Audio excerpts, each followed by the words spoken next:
ఆ గ్రూపులన్నీ A category గ్రూపులు B category C category D అయిపోయి అన్ని డిఫాల్ట్ గ్రూపులు అయిపోయినప్పుడు అదే జగన్మోహన్ రెడ్డి గారు వచ్చి మళ్ళీ ఏం చెప్పారు, మీ రుణం ఎంతుంటే అంతా 4 విడతల్లో మాఫీ చేస్తా అని చెప్పి 3 విడతలు దిగ్విజయంగా కంప్లీట్ చేసి ఈ రోజున 4వ విడతకు సంబంధించి దరిదాపున 8 లక్షల డ్వాక్రా గ్రూపులకు అంటే కలిసి 80 లక్షల మంది మహిళా సోదరీమణులకు గత ప్రభుత్వం చంద్రబాబు నాయుడు గారు మోసం చేస్తే ఈ ప్రభుత్వంలో వచ్చిన జగన్మోహన్ రెడ్డి గారు 80 లక్షల మంది మహిళా సోదరీమణులకు డైరెక్ట్ గా మీకు 4 విడతలుగా చెప్పినట్టుగానే వడ్డీతో సహా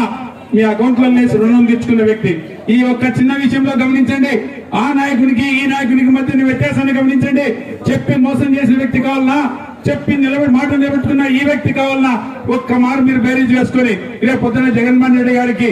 మీరందరూ దగ్గరుండి ఓట్లు వేయించాలని చెప్పి, అలానే విద్య గాని వైద్యం గాని వ్యవసాయం గాని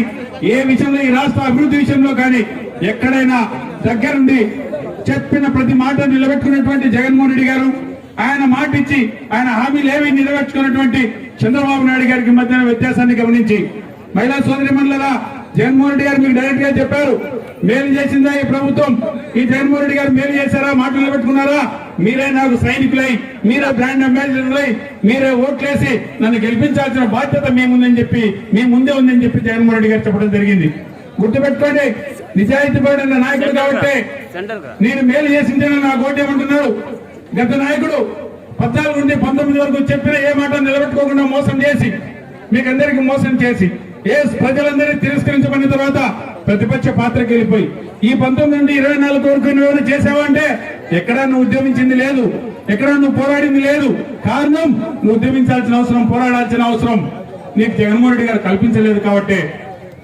చెప్పిన ప్రతి మాట జగన్మోహన్ రెడ్డి గారు తీర్చారు కాబట్టి నువ్వు చేయలేకపోయావు. జగన్మోహన్ రెడ్డిని ఏలెత్తు చూపిలేకపోయినాడు. ఏంటంటే పనికిమాలినటువంటి కాస్త పసిబిడ్డల మీద కూడా, పసిబిడ్డలు స్కూళ్లలో ఇంగ్లీష్ మీడియం పెడితే పసిబిడ్డలకి వీళ్ళ పిల్లలకి తెలుగు మర్చిపోతారని చెప్పే అబద్ధాలు. అంటే ఆయన దగ్గర పసున్న సబ్జెక్టులు ఏమీ లేవు,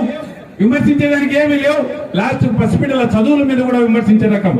లేదు. జగనన్న సైనికులే ప్రజలకు సంక్షేమంలో భాగస్తులై తిరుగుతున్నటువంటి వాలంటీర్ల మీద నిందలేసే కార్యక్రమం. అంటే వీళ్ళ దగ్గర ప్రతిపక్ష పాత్ర పోషించేదని కూడా వీళ్ళ దగ్గర సబ్జెక్ట్ లేదు. ఇలాంటి వ్యక్తులు కూడా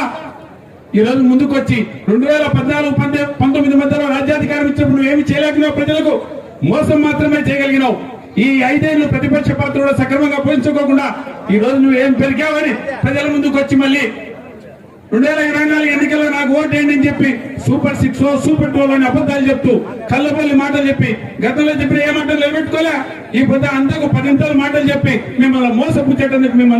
ముందుకు వస్తున్నటువంటి చంద్రబాబు నాయుడు గారికి బుద్ధి చెప్పాలని, విశ్వసనీయత నిలబెట్టుకున్నటువంటి జగన్మోహన్ రెడ్డి గారిని ప్రోత్సహించాలని, ఎప్పుడైతే మనం పొరపాటు నిర్ణయం తీసుకున్నావో ప్రజల పక్షాన మాటిచ్చి మాట నిలబెట్టుకునే వ్యక్తి పొరపాటున మోసపోతే జగన్మోహన్ రెడ్డి గారికి ఓటు పడకపోతే కనుక రాబోయే తరాలకు మనం దొంగలకు అవకాశం ఏమైనా సంకేతం ఇచ్చేట్లవుతుంది. కాబట్టి కుటుంబ పాలన సరే, కుటుంబాన్ని పోషించేటటువంటి మహిళా సోదరిమణులు మీరు గమనించండి. కారణం ఏంటంటే మీ ఏ డబ్బు వచ్చి అకౌంట్ లో పడినా కూడా, ఏ పట్టా ఇచ్చినా కూడా, అమ్మఒడి గాని, చేయూత గాని, ఆసరా గాని,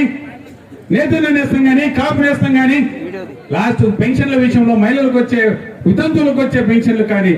ఏవైనా కూడా నేరుగా ₹1 లంచం లేకుండా, ఒక్కరికి దండ పెట్టకోకుండా, ఏ ఒక్కరికి గులాములు కొట్టుకోకుండా మీ అకౌంట్లోకి సక్రమంగా వస్తున్న డబ్బుని ఒక మారు గమనించి మాట చెప్పి నిలబెట్టుకునే వ్యక్తికి, మాటలు చెప్పి మోసపుచ్చే వ్యక్తికి, ఎన్నికల ముందు గారడీ చేసే వ్యక్తికి, ఎన్నికలు ఎప్పుడో ఉన్నా కూడా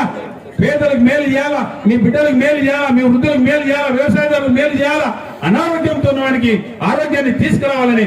రకరకాల సంక్షేమ కార్యక్రమాలు పెట్టి మేనిఫెస్టోలు ఉన్నట్టే కాకుండా మేనిఫెస్టోలు లేనట్టు కూడా ఏ రోజుకు ఆ రోజు అవసరమైతే గమనించి ఒక కుటుంబంలో పెద్ద ఎలా ఆలోచిస్తాడో, ఒక కుటుంబం పెద్ద ఎలా ఆలోచిస్తాడో అలా ఆలోచిస్తూ ఆ కుటుంబం గురించి మంచి మంచి కార్యక్రమాలు చేసే జగన్మోహన్ రెడ్డికి కేవలం ఎన్నికల ముందు అబద్ధాలు చెప్పి మోసం చేసే చంద్రబాబు నాయుడు మధ్యన వ్యత్యాసాన్ని బేరీజు వేసుకోవాలని చెప్పి, అలానే మనం గతంలో 2 మార్లు గెలిచాం, 3వ మారు కూడా మమ్మల మదన్ గారికి గతంలో 25,000 మెజార్టీ ఇచ్చాం, అంతకంటే పైచలకు మెజార్టీ తీసుకురావాలని చెప్పి, అలానే శాంతమ్మక్క గారికి కూడా ఎంపీకి మనం ఓటేసి దిగ్విజయంగా గెలిపించుకురావాలని చెప్పి, గతంలో మేము మిథున్ రెడ్డి గారి ఆధ్వర్యంలో ఈ ప్రాంతంలో ఇచ్చిన ఎమ్మెల్యేలంటిని దిగ్విజయంగా గెలుచుకొని ముందుకు తీసుకున్నాం. ఈ రోజు అంతకంటే ఇంకా అనుభవజ్ఞుడు మా పెద్ద ఆయన అనుకునే రామచంద్రారెడ్డి గారు ఆయన ఆధ్వర్యంలో ఈ కదిరి 3వ వార్డు హ్యాట్రిక్ 3వ వార్డు గెలిపించి జగన్మోహన్ రెడ్డి గారికి కదిరి కంచుకోట వైఎస్ఆర్సీపీ అనే సంకేతాన్ని జగన్మోహన్ రెడ్డి గారికి ఇవ్వాలని చెప్పి తెలియజేస్తూ ఈ అవకాశం ఇచ్చిన పెద్దలకు కృతజ్ఞతలు తెలియజేసుకుంటూ జోహార్ వైఎస్ఆర్, జోహార్ వైఎస్ఆర్, జగన్మోహన్ రెడ్డి నాయకత్వం, జగన్మోహన్ రెడ్డి నాయకత్వం, ఫ్యాన్ గుర్తుకే, ఫ్యాన్ గుర్తుకే, ఫ్యాన్ గుర్తుకే.